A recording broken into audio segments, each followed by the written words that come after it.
আজকে বানাচ্ছি সজনে ফুলের পিঠে। তার জন্য সজনে ফুল নিয়ে নিয়েছি, এখানে কুচনো আলু নিয়েছি, পেঁয়াজ কুচি নিয়েছি, আর তার সাথে নিয়েছি পেঁয়াজ কলি, আর এর সাথে নুন আর হলুদ দিয়ে ভালো করে এটা মেখে নেবো। আগে চটকে চটকে ভালো করে মেখে নিচ্ছি।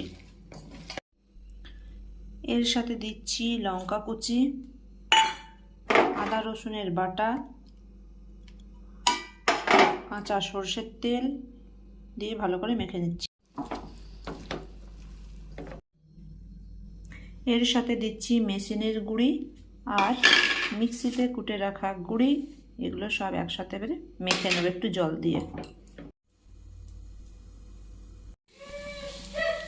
তাওয়াতে তেল গরম করে মাখাটা দিয়ে দিয়েছি, দু পিঠটা কম আঁচে লাল করে ভেজে নেব।